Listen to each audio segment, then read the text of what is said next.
You almost leave 10 minutes before she arrives. You tell yourself it is not your kind of place. Too quiet, too expensive without trying. The kind of restaurant where no one checks prices because no one needs to. Then she walks in, and you understand something before you can explain it. She does not look around. Not once. Everyone else does. People scan the room, check reflections in glass, glance at their phones. She moves like the room already belongs to her. By the time she sits across from you, you realize something feels off. Not wrong, just shifted. She smiles like you are exactly where you are supposed to be.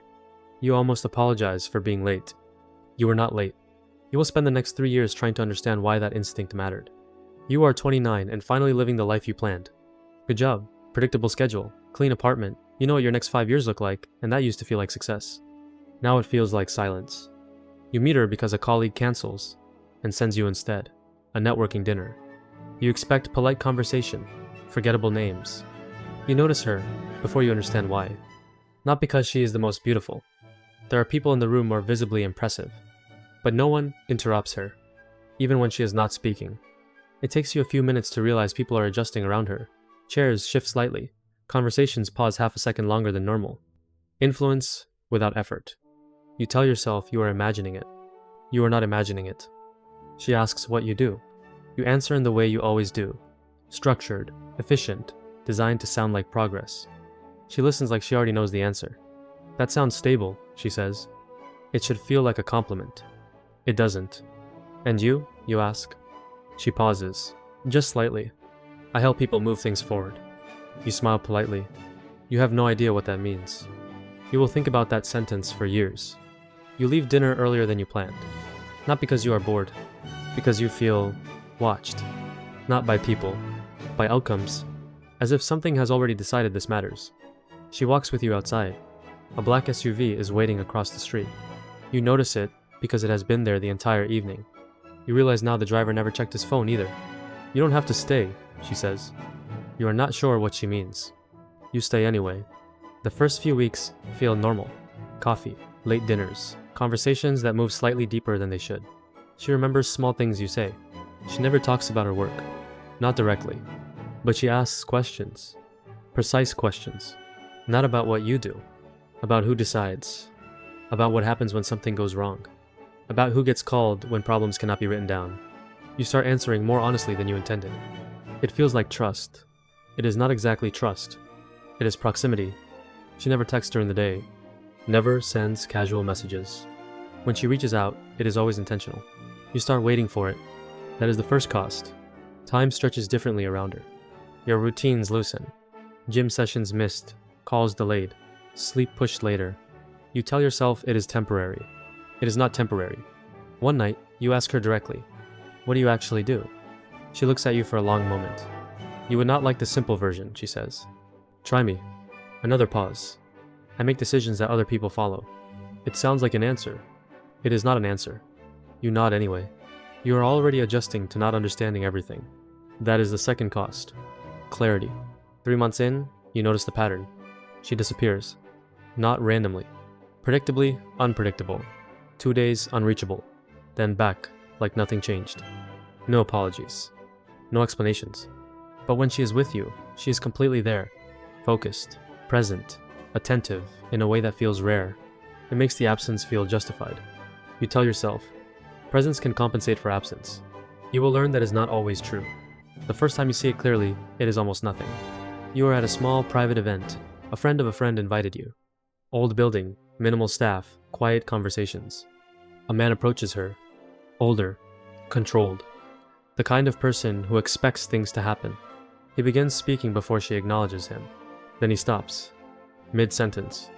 You watch his expression change. Subtle. Respect, but not social respect. Something closer to deference. He lowers his voice. You do not hear what he says, but you see the moment he accepts her answer. He nods. Not casually. Like a decision has been made. He leaves. You feel it in your chest. A shift. You look at her. She is already watching you. You are starting to notice, she says. You do not ask what that means. You are not sure you want the answer.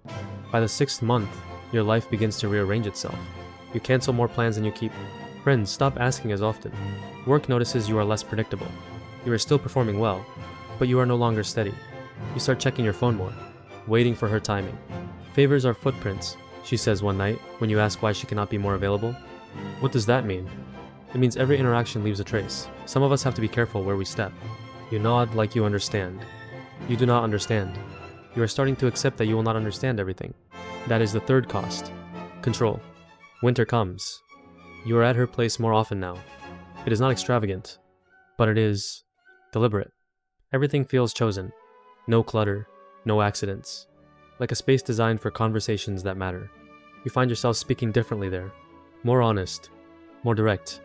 One night, at 4:12 a.m., you wake up alone. The bed is still warm. You walk into the living room. She is on the phone, speaking quietly, not emotional, precise. You don't escalate yet, she says. You wait. Let them think they have time. A pause. No, they don't get time. You stand there longer than you should. She ends the call, turns, sees you. For a moment, neither of you speaks. Then she smiles. Soft. Familiar. Go back to sleep. On. You do. But something has shifted. You start noticing more. The SUV appears more often. Different drivers. Same stillness. Same absence of distraction. People greet her differently depending on where you are. In public, she is almost invisible. In private spaces, she is central. Not loud, but decisive. You begin to feel it. The weight around her. Not status. Something deeper. Structure. At 9 months, she tells you something that should scare you. It does not. I don't belong to a company, she says.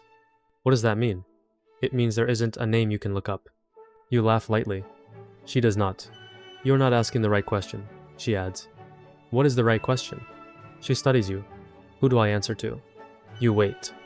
She does not answer. You feel something cold move through you. Then something else. Curiosity. Stronger than fear. That is when you understand something important. You are not trying to leave. You are trying to get closer. Influence is just speed, she tells you one night. What does that mean? It means some people wait for systems to move. Others move before the system understands what happened. And you? She looks at you like the answer is obvious. I don't wait. You believe her. You stop pretending this is normal. The midpoint arrives quietly. No dramatic reveal. Just a conversation that changes everything. It is late. You are both sitting on the floor, back against the couch, half-finished glasses on the table. You ask a question you have been avoiding. Is there a group? She does not pretend to misunderstand. Yes. How big? Big enough. What do they do? She leans her head back, closes her eyes. Decide things. You laugh once. Short. That sounds vague. It is supposed to be. You wait. She opens her eyes, looks at you directly. I am not part of it, she says. Relief flickers through you. Then she continues. I run it. Silence. No dramatic music. No visible shift in the room, but everything changes. You should feel alarm. You feel something else. Recognition. Pieces falling into place. The absence. The control. The way people respond. What kind of decisions, you ask? The kind that don't get announced. You nod slowly. You should leave. You do not leave. That is the first irreversible decision. You expect the moment to feel bigger. It doesn't. She finishes her drink like she just told you something ordinary. I run it, she says. No explanation follows. You should leave. You don't move. After that night, you stop asking certain questions. Not because you're satisfied, because you understand answers come with weight. What happens if you're wrong? You ask once. I don't get to be wrong, she replies. Not confident, certain. That difference stays with you. Your life begins to shift in ways you can't explain. Things get easier. Meetings move faster. People respond quicker. Problems disappear before they fully form. At first, you call it luck. Then you recognize the pattern. You are carrying her influence, without control, without permission. What did you do? You ask. I removed friction, she says. You sit with that. It feels like help. It doesn't feel free. You start losing things quietly. Missed calls. Cancelled plans. Friends who stop asking. You're different, someone tells you. You nod. You don't argue. You wouldn't know how to go back anyway. One night, she takes you somewhere private. A building with no name. No signs. Inside, conversations lower when she enters. You feel it instantly. Not attention. Alignment. A room of people, already waiting. They don't introduce themselves. They don't need to. They speak in decisions. A company shifts direction. A problem disappears. A person is no longer relevant. No emotion. Just outcomes. You sit still. You understand now. This is not influence. This is structure. And she sits at the center of it. You decide things for people who don't even know you exist, you tell her later. Yes. No defense. No apology. Someone decides, she adds. I prefer it's someone careful. Are you? A pause. I'm precise. Not the same thing. You let it go. You're already too far in. The truth lands slowly. Not all at once. You think you're getting closer to her world. You're not. Her world is expanding into yours. Doors open before you knock. People treat you differently. Not because of you, because of her. Freedom can arrive carrying handcuffs, she says one night. You understand it immediately. You just don't resist it. By the second year, you are no longer the same person. You think faster. Speak less. Notice more. You understand what not to say. You understand timing. Silence becomes a skill. You don't explain your life anymore. You simplify it. You hide parts of it. Not because she asks. Because it feels necessary. Your family notices. You seem distant. I'm just busy. It sounds unconvincing even to you, but it's easier than the truth.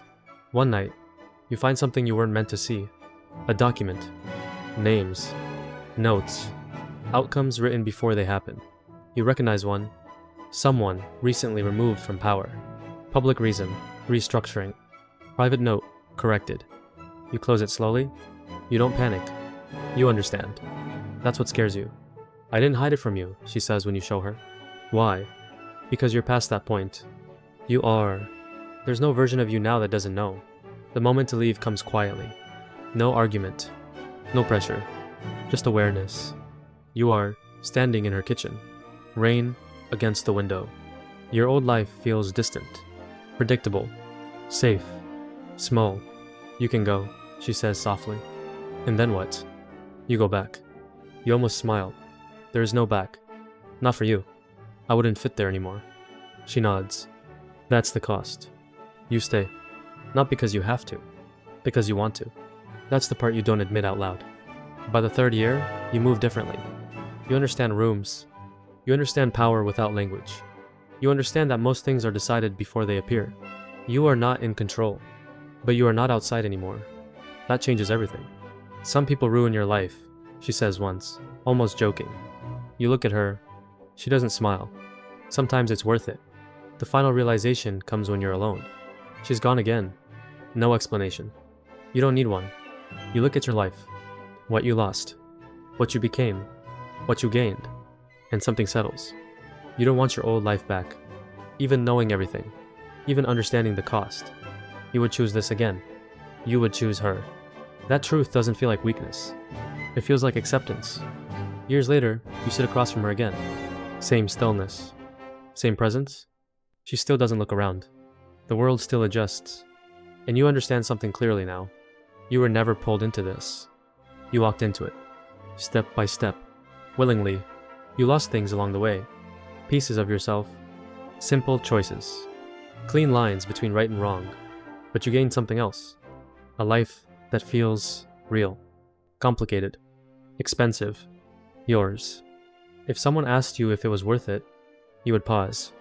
Just long enough to be honest. Then you would say yes. Not because it was easy. Because you meant it.